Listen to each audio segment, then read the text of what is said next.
माफ़ीअ जी मेहर करे खैणी सोडे का साणे आयो सवाली हाँ ओ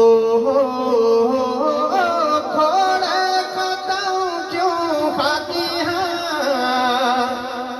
माफ़ीअ जी मेहर करे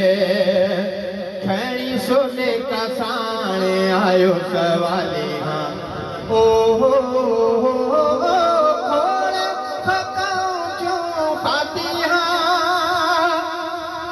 मस्त हुयसि हुए जैसी जवानी कि न झुकी तो दर पेशानी मस्त हुयसि हुए जैसी जवानी कि न झुकी तो दर पेशानी वक्त थियो ॼण झोंको हवा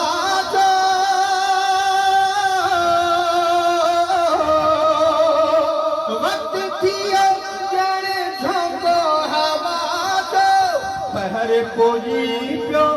मुझी पूछा जो माफ़ीअ जी मेहर करे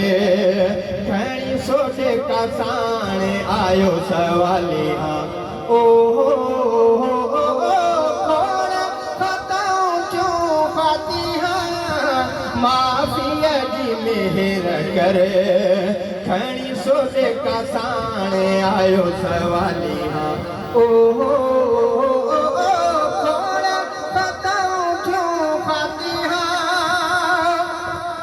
सघस मोरी डोहन में खाय में निर्दवई पोतो दे निहार में सघस मोरी डोहन में खाय में निर्दवई पोतो दे निहार में वारा अच्छा कमजोर जिस्म दे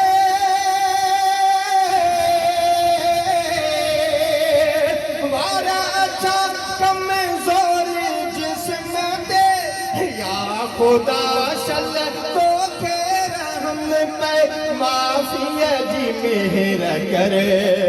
खैणी सोडे का साणे आयो सवाली हाँ ओ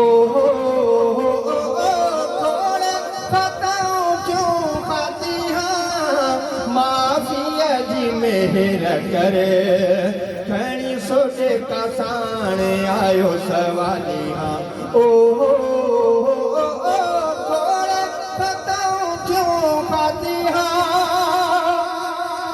रोए गुलाम नबी प्यो तो दरे खास के लीचे रहमी नजर करे रोए गुलाम नबी प्यो तो दरे खास के लीचे रहमी नजर करे पाप पंजा परवर तो बचारा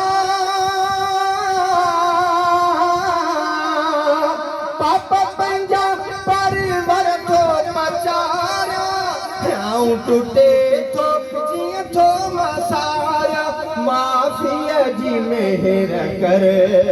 खैणी सोडे का साणे आयो सवाली हाँ ओ खोड़ खताऊं क्यों खाती हाँ माफ़ीअ जी मेहर करे खैणी सोडे का साणे आयो सवाली हाँ ओ खाती हाँ